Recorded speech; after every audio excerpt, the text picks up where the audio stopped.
Personas más en la investigación por presunta corrupción en el hospital Abel Gilbert Pontón de Guayaquil. Daniel Salcedo pasa sus primeras horas en la cárcel del Inca en Quito, a donde fue trasladado por orden de un juez para garantizar su seguridad. Aumentan los casos de coronavirus en Los Ríos. Según el gobernador, las unidades de cuidados intensivos de todos los hospitales provinciales están colapsadas. El año lectivo se iniciará el 1 de septiembre en la Sierra y la Amazonía. Los planteles se deben acoger a las disposiciones del COE sobre la modalidad presencial o virtual de las clases. Asambleístas que poseen carnet de discapacidad exponen los motivos por los que obtuvieron dicho documento. Descartan haber accedido a beneficios mediante actos de corrupción. Las noticias en Televistazo con Tania Tinoco y Gabriela Baer.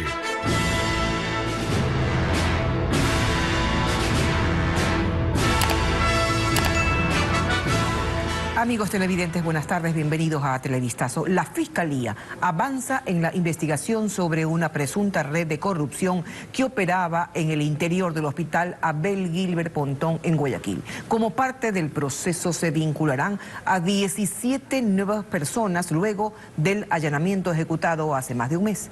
¿Qué tal, Gaby? Hola Tania, amigos, buenas tardes. Entre los nuevos implicados está el exgerente de esa casa de salud, investigado por irregularidades en contratos durante la pandemia. Diego Cuenca nos tiene los detalles de este caso. El pasado 18 de junio, la policía ingresó al hospital Abel Gilbert Pontón de Guayaquil para ejecutar un allanamiento. Desde entonces, la Fiscalía procesó a 17 personas, acusadas de estar implicadas en 140 contratos irregulares para la adquisición de medicamentos e insumos médicos con presuntos sobreprecios durante la pandemia. Un mes después, la Fiscalía vinculará a 17 personas más, entre proveedores de medicamentos y exfuncionarios, como Francisco Ceballos Orlando, exgerente de este hospital. Son investigados por el presunto delito de delincuencia organizada. Alex Gutiérrez, jefe de la unidad de cuidados intensivos de esa casa de salud, es uno de los procesados. Recibió medidas sustitutivas y desde su domicilio señaló que lo acusan por firmar la adquisición de un medicamento que necesitaban en UCI. Que a raíz de todo lo que ha sucedido, todos los médicos que han participado, que son cerca del 70-80% de los médicos asistenciales en mi hospital, han verificado por sus propios medios sus procesos. Y obviamente hemos encontrado sorpresas, falsificaciones de firma, adulteración de procesos, que eso ya se está haciendo las denuncias a la Fiscalía. Entre los médicos con prisión preventiva está la doctora Ana Zambrano, del área de nutrición. Ella también participó en un proceso de compras públicas por $47,000, autorizando la adquisición de un medicamento para su especialidad. Su abogado, Javier Rojas, rechaza su detención. Es que ya los médicos en los hospitales ya no quieran solicitar medicación al ente administrativo, porque ellos tienen miedo, porque dice, si aparece mi firma, del día de mañana me generan una boleta de detención y me encierran en la cárcel hasta que yo demuestre que soy inocente y que no tengo que ver nada con la red de corrupción que nosotros creemos que sí hay en los hospitales, que se debe perseguir, que se debe investigar.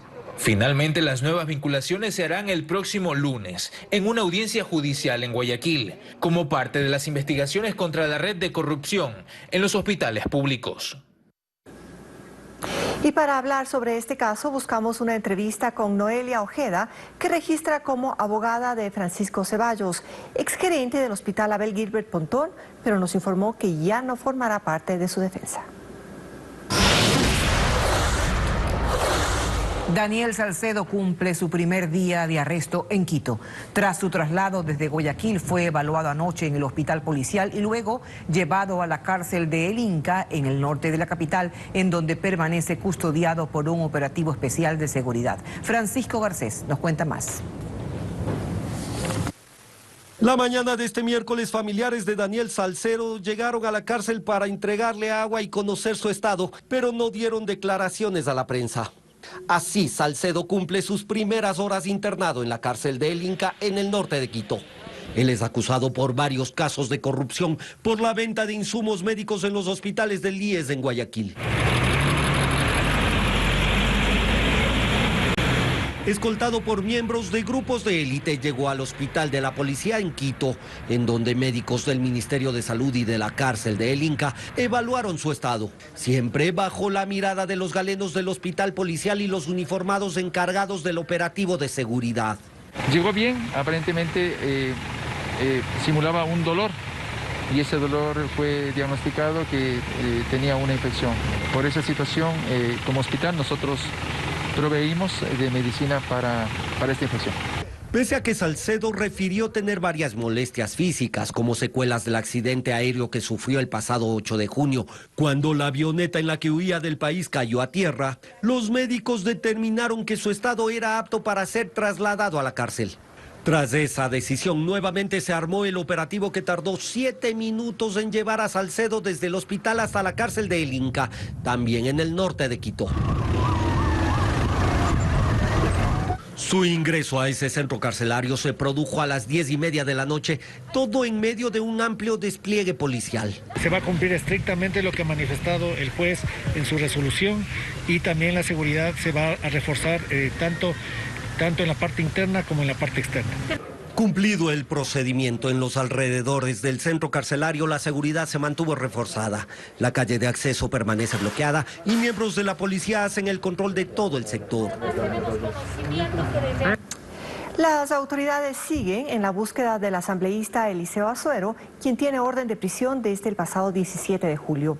Lo último que le dijo a la Fiscalía es que desconocía sobre el audio de la conversación con Daniel Mendoza y con él solo tenía una relativa amistad. Jacqueline Rodas con los detalles de la versión.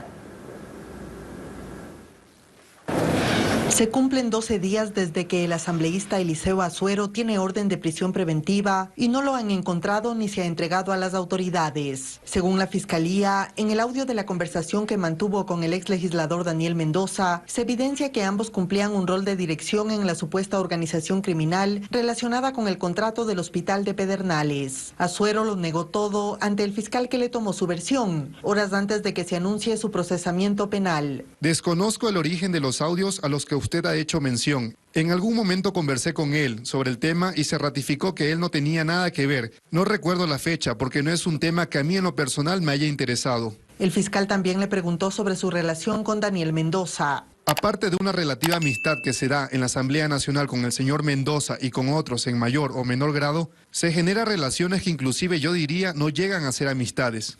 Concluyó la versión asegurando que colaborará con la justicia, pero no acudió a la audiencia de formulación de cargos y ahora no se conoce su paradero. En este caso se procesa a 19 personas y se investiga a los asambleístas de la bancada de Acción Democrática Independiente BADI, mencionados en la conversación sobre supuestos pagos recibidos. La audiencia de formulación de cargos al expresidente Abdalá Bucaram Ortiz y a su hijo Jacobo Bucaram Puley por el presunto delito de transporte, comercialización y tráfico de bienes de patrimonio cultural no se desarrolló como estaba prevista. La Fiscalía espera poder formular cargos luego de que se encontraron varias piezas arqueológicas en su domicilio durante el allanamiento que se desarrolló el pasado 3 de junio y en el que se incautaron decenas de cajas con medicamentos. La audiencia se suspendió luego de que se presentara un certificado médico del abogado de Bucaram Ortiz, donde se señala que presenta síntomas de coronavirus. Hasta el momento no se ha notificado para cuándo será reprogramada la diligencia.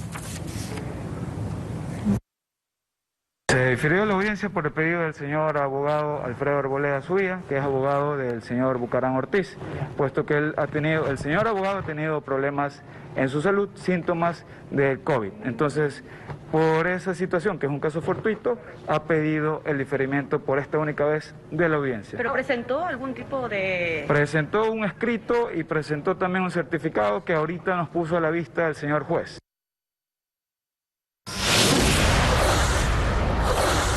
El 1 de septiembre iniciará el año lectivo en el régimen Sierra Amazonía, así lo anunció el Ministerio de Educación. Andrea Báez nos cuenta que los estudiantes podrán acogerse a 3 modalidades de estudio, abierta, en casa o presencial. Dependiendo del cambio de semáforo y según las disposiciones aprobadas por el COE Nacional, las clases en el régimen Sierra Amazonía iniciarán este 1 de septiembre. Así lo anunció la ministra de Educación, Montserrat Kramer. Y el 1 de septiembre viene el inicio de clases. Hasta el momento, este inicio de clases será con Aprendemos Juntos en Casa. En el momento que los diferentes COEs cantonales, municipales y el nacional se lo propongan como cambio de semáforo, las escuelas y unidades educativas fiscales y particulares están listas para el retorno progresivo a clase. La autoridad señaló que los planteles pondrán a consideración del alumno 3 modalidades para recibir clases: abierta, en casa y presencial. Además, recalcó que esto será opcional tanto para la institución como para el alumno. Quiero aclarar que es educación abierta nuevamente. En educación abierta se consideran las herramientas virtuales como también la educación en línea.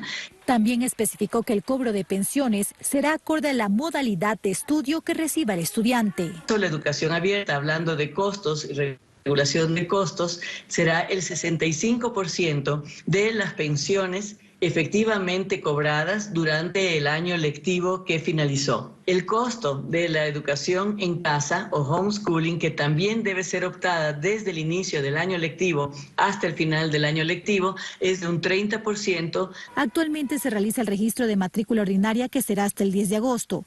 Las autoridades estiman que habrá una migración adicional del 20% desde instituciones educativas particulares, municipales y fiscomisionales al sistema público. El continuo incremento de contagiados de COVID-19 en Quito también pone al límite la capacidad de atención en los centros médicos privados. Andrea Marín nos cuenta cuál es el panorama.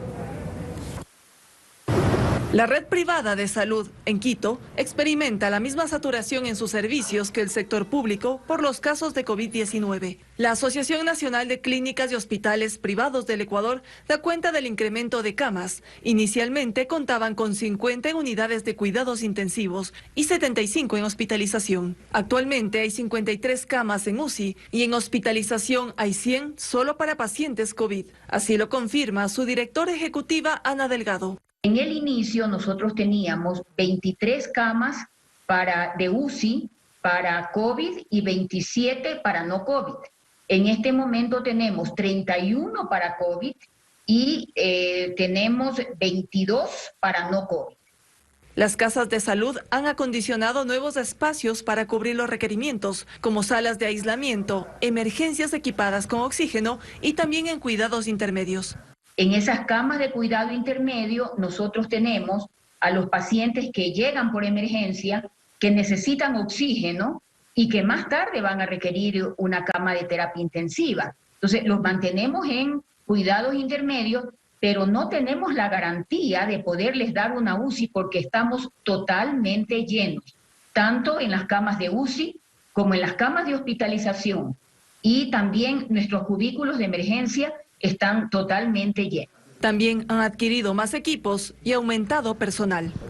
Sobre todo en el área de cuidados intensivos y en emergencia se ha aumentado. Teníamos ciertas camas en UCI, pero sin respirador. Entonces hubo que comprar respiradores. Según el último reporte del COE provincial, en Quito se registran 12.747 casos confirmados de COVID-19 y 605 fallecidos. A nivel nacional son 83.193 casos positivos. Esta mañana, decenas de médicos posgradistas de Guayaquil protestaron en los exteriores de distintas casas de salud del puerto principal. Como en otras ciudades del país, ellos reclaman por la falta de pago de sus labores y por la firma de los contratos ocasionales establecidos en la Ley de Apoyo Humanitario. José Carlos Alvarado nos trae los detalles. Ley humanitaria. Colgaron sus mandiles en las rejas en señal de protesta. Decenas de médicos posgradistas del Hospital Abel Gilbert Pontón, en el suburbio de Guayaquil, estuvieron desde las 7:30 de la mañana de este miércoles en los exteriores de esta casa de salud para reclamar por la falta de pago. Algunos comentan que llevan hasta 9 meses sin recibir una remuneración por su trabajo, que durante la pandemia se multiplicó. Nosotros nunca hemos recibido ningún tipo de estipendio a pesar de pasar 80 horas trabajando en el hospital. Pero no solo en esta casa de salud se manifestaron. Hacer ¡Fuerte! En los exteriores del hospital del IES Teodoro Maldonado Carbo, también en el sur de la ciudad, salieron con carteles a pedir por el contrato ocasional que establece la ley humanitaria para los médicos posgradistas durante la emergencia sanitaria. Según la Asociación Ecuatoriana de Médicos Posgradistas, son 3.500 profesionales de este tipo a nivel nacional. 1.700 son autofinanciados y 1.800 becados, la gran mayoría sin paga de acuerdo al mismo gremio. Inicio de contrato. Los posgradistas de 6 hospitales de la ciudad de Guayaquil llegaron al edificio donde está la Coordinación Zonal de Salud para exigir que se cumpla la ley. Hemos tenido 36 días y todavía no nos han hecho contratos, no nos han pagado y ni siquiera el ministerio se ha pronunciado. A pesar de la falta de pago que estos médicos posgradistas denuncian, ellos detallan de que no se va a paralizar la atención médica en los distintos hospitales en donde laboran. Somos responsables con nuestros pacientes, hemos estado siempre en la primera línea, pero sin embargo no se cumplen nuestros derechos. Solicitamos una versión al Ministerio de Salud, pero hasta ahora no hemos obtenido una respuesta. A pesar de los reclamos, el mismo ministro de Salud detalló en días anteriores que sí se ha efectuado el pago a los posgradistas. Todo está pagado y esa se ha mandado al asambleísta Jimmy Candel la verificación de que todo fue pagado. Dependiendo de cada caso, un posgradista becado recibe un sueldo de al menos $800. Si se concreta el contrato ocasional, el mismo médico recibiría un salario aproximado de $1.600.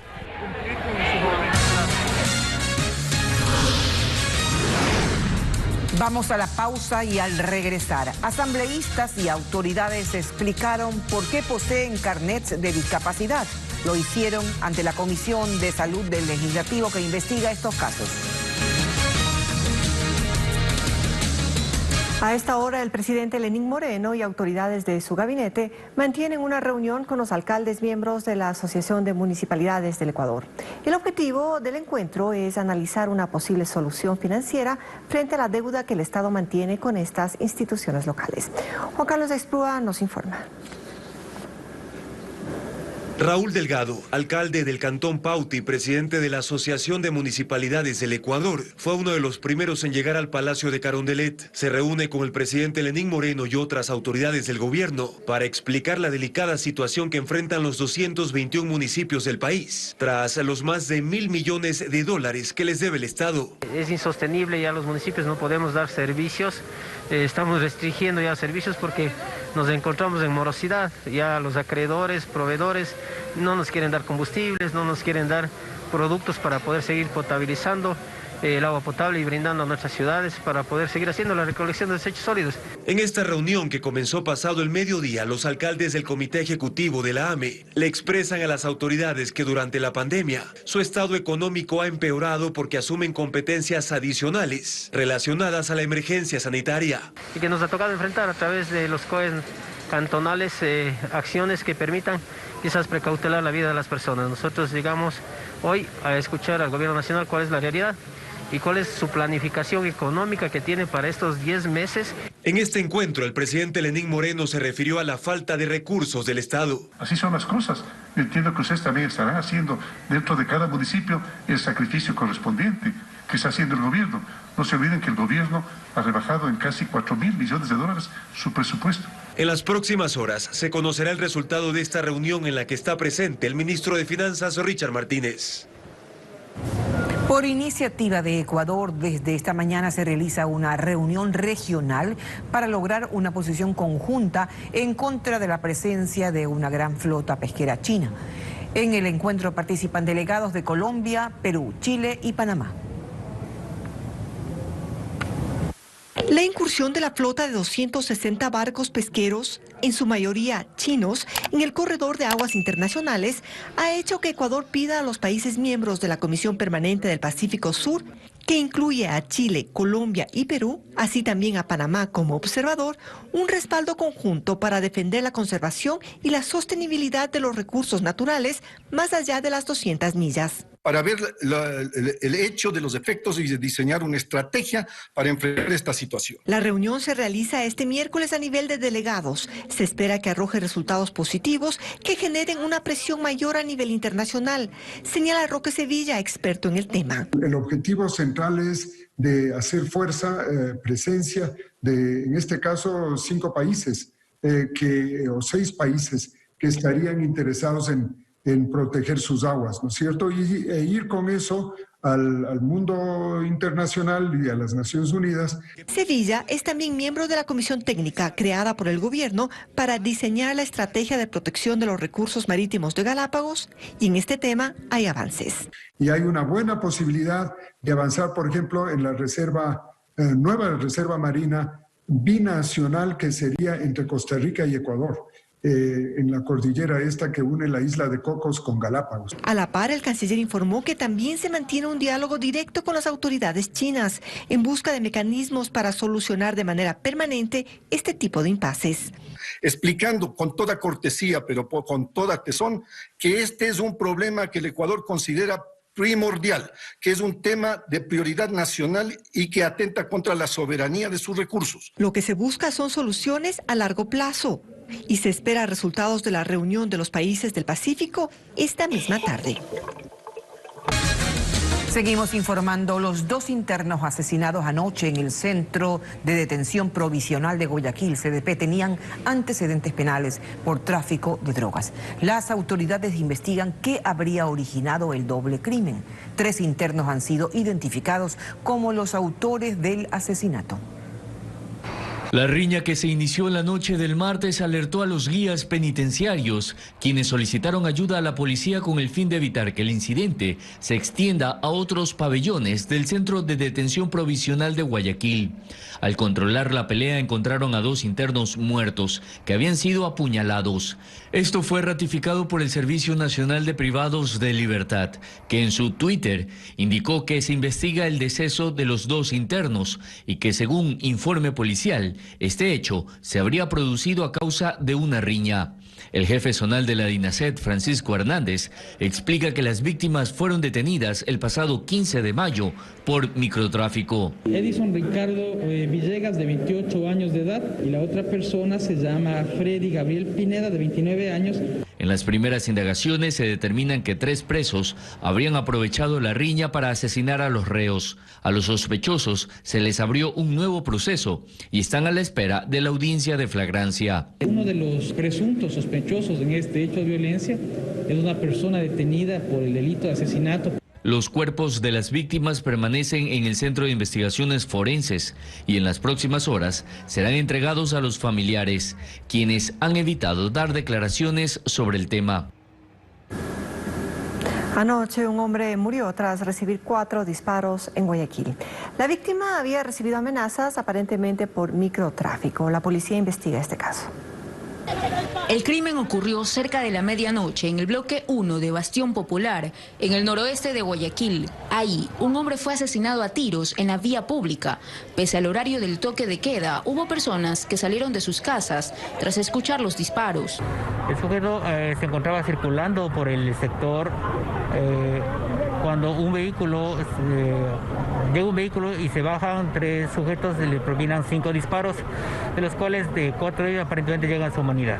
El fallecido registra antecedentes penales por asesinato, robo y asociación ilícita. Algunos vecinos indicaron que no conocían a la víctima. Esta persona había recibido varias amenazas ya. Presumimos que es por el tema de territorio, tema de drogas. Esta persona tenía inconvenientes de embalsar. Los agentes esperan que los videos de seguridad permitan identificar a los criminales. De otro lado, en un intenso operativo ejecutado esa madrugada en Carchi, la policía se decomisó 4 pacas de billetes falsos que estaban ocultos en una vivienda. Incluso hubo un cruce de balas entre quienes aparentemente custodiaban el dinero falso y una persona resultó herida, permaneciendo hospitalizada con resguardo policial. Los billetes falsos eran de 100 y de $20. Al momento hacen un conteo para determinar la cifra exacta de papel falsificado. Y atención, el Ministerio de Energía y Recursos Naturales anunció que un equipo radioactivo conocido como densímetro nuclear fue robado en Quito. La institución advierte que este instrumento emite radiación que no se ve ni se siente y al interactuar con el cuerpo humano puede causar efectos adversos, por lo que quienes estén cerca a él deben mantener una distancia de al menos 10 metros. No deben tocarlo ni dañarlo. Si algún ciudadano tiene información de este dispositivo radioactivo, puede contactarse al EQ 911.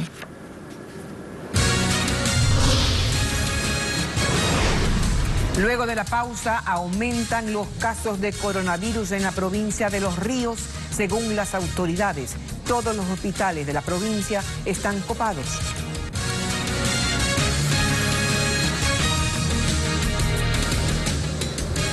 Las unidades de cuidados intensivos en la provincia de Los Ríos están saturadas con pacientes de coronavirus. En los cantones Babahoyo, Quevedo, Ventanas y Vinces se registra una aceleración de contagios. Las autoridades hacen un llamado a la población a respetar el distanciamiento social y a no dejar de usar las mascarillas. Nuestro corresponsal Marlon Melo con el reporte. El incremento de los casos de coronavirus ha puesto al límite la ocupación de las unidades de cuidados intensivos en la provincia de Los Ríos.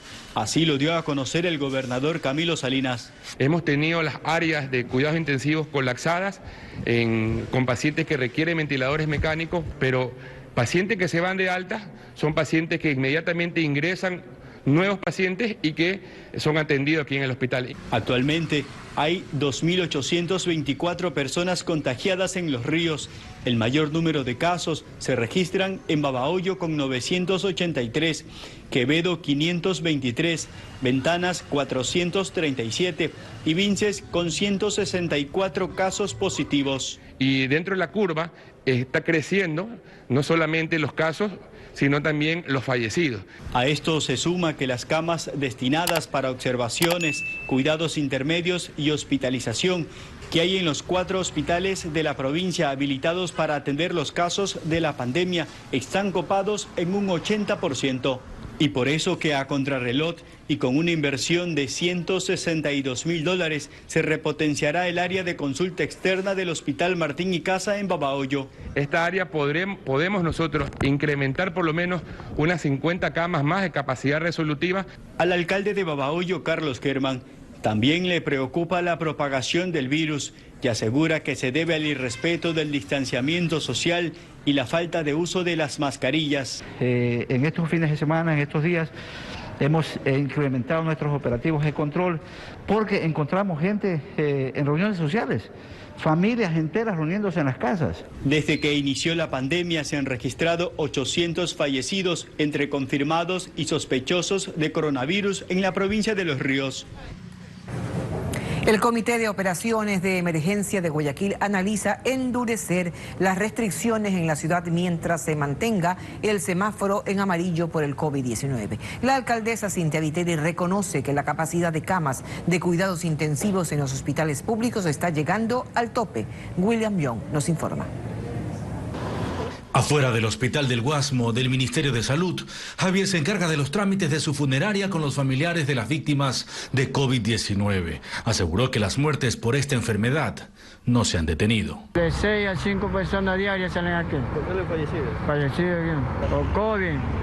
En la unidad de cuidados intensivos del Hospital del IES, en Los Ceibos, 40 de las 41 camas están ocupadas. Para la alcaldesa de Guayaquil, Cintia Viteri, eso tiene una explicación y si no se actúa rápido podría convertirse en un problema. Las personas que están dentro de las UCI de la red pública de salud, en su gran mayoría, en su extensa mayoría, dicho por los mismos funcionarios, no son personas de Guayaquil. Ahora, es el Ministerio de Salud y el Seguro Social quien debe garantizar camas también para los guayaquileños. Aunque inicialmente del municipio indicaron que darían un balance del comportamiento de la enfermedad, no presentaron cifras de cuántos contagiados existirían en toda la ciudad. Sin embargo, según Viteri, se realizan monitoreos diarios en la urbe dividida por zonas. Según dijo, pasar a verde no está en los planes durante un largo tiempo. Por eso no está en la más remota idea ir a verde. Aquí es muy probable que pasemos mucho tiempo más en semáforo amarillo y que aún en semáforo amarillo las medidas se vuelvan más estrictas. Pero no mencionó cuáles ni desde cuándo. Y según el doctor Washington Alemán, jefe de la Mesa de Salud del COE cantonal en Guayaquil, hay un crecimiento lento pero progresivo de casos positivos. Asambleístas, funcionarios y familiares que tienen carnet de discapacidad rechazan lo que llaman una campaña en su contra. Justifican las razones por las que se les otorgó ese documento y aceptaron una recalificación. Patricio Díaz siguió la convocatoria de la Comisión Legislativa que investiga este caso. En algunos casos están pagando justos por pecadores, fue una de las conclusiones de la Comisión de Salud de la Asamblea, luego de escuchar a varios legisladores, funcionarios y familiares que describían con detalle cómo sufrieron su discapacidad y la situación que atraviesan. Producto de una secuela de poliomielitis que obtuve desde los 6 meses de edad. No puedo hacer fuerzas, ni esfuerzo físico, ni agacharme, ni poderme amarrar mis pasadores. Funcionarios y legisladores con cardiomiopatía hipertrófica, una enfermedad hereditaria del corazón, explicaron por qué solicitaron un carnet de discapacidad. Desgraciadamente, ya no puedo hacerme otro cateterismo y tengo que sobrevivir con anticoagulantes. El corazón de las personas que padecemos de esta enfermedad es como una vela que poco a poco se va desgastando y se va apagando. Y dicen que aunque esto viola su derecho a la intimidad y lo somete a revivir momentos difíciles, lo hacen por su honor y que están dispuestos a una recalificación, que no han importado vehículos. No se nos pudo haber mezclado a nosotros en una red de corrupción. Debieron haberse analizado caso por caso. Fabricio Villamar aclaró que tuvo un accidente y tiene afectaciones auditivas y en su columna. Se refirió a otras acusaciones que se le hicieron en redes sociales. Mi carnet de discapacidad nunca fue utilizado para el cálculo del monto de la pensión alimenticia de mi hijo. No soy moroso de pensiones alimenticias. Es más, estas se descuentan directamente de mi remuneración. Pidió que las preguntas sobre su carnet se las hagan por escrito, pues el Ministerio de Salud no le ha entregado su expediente. No se necesita ninguna información del Ministerio de Salud. Aquí está, en la parte trasera del carnet, señor asambleísta, la fecha de emisión. Aquí tiene el carnet y aquí consta la fecha. Lo que estoy diciendo es que para poder tener precisión respecto del procedimiento, estoy pidiendo la información al Ministerio de Salud. Al escuchar las intervenciones, los veedores hicieron diferencias. Conozco a muchas personas con estas mismas deficiencias, con estas mismas enfermedades, que no han podido obtener un carnet de discapacidad. A la comisión se le solicitó precisamente enfocar también su trabajo en las personas que no tienen carnet y sufren una discapacidad. Los comisionados deberán emitir un informe al Pleno sobre su investigación. Mañana el gobierno anunció que el Cuerpo de Ingenieros del Ejército construirá el Hospital de Pedernales en Manabí. Se prevé que para septiembre se inicien los trabajos. Nuestra corresponsal Karen Ceballos nos tiene un informe. Ya no hay máquinas excavando ni obreros trabajando. En el terreno solo han quedado los trazados donde se deberá construir el hospital de 30 camas para Pedernales. Por tercera ocasión llegó al lugar el ministro de Transporte y Obras Públicas, Gabriel Martínez. Esta vez no encontró lo que se habría montado en mayo, cuando por primera vez recorría la obra y personal externo habría sido llevado para fingir avance en los trabajos.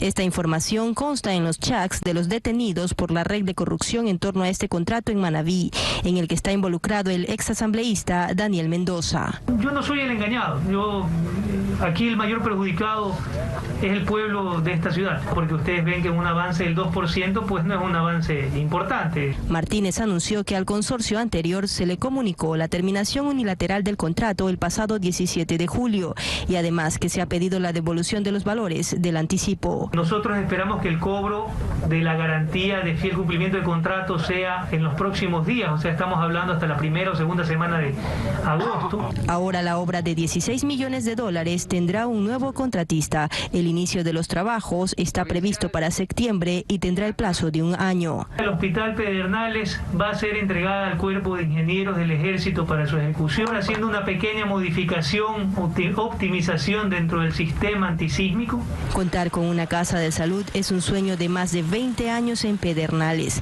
más ahora con la emergencia derivada por la pandemia de COVID-19. Hace 1 año se dio el primer proceso de contratación del anhelado hospital, pero aquello fue abolido porque la empresa contratista presentó garantías falsas.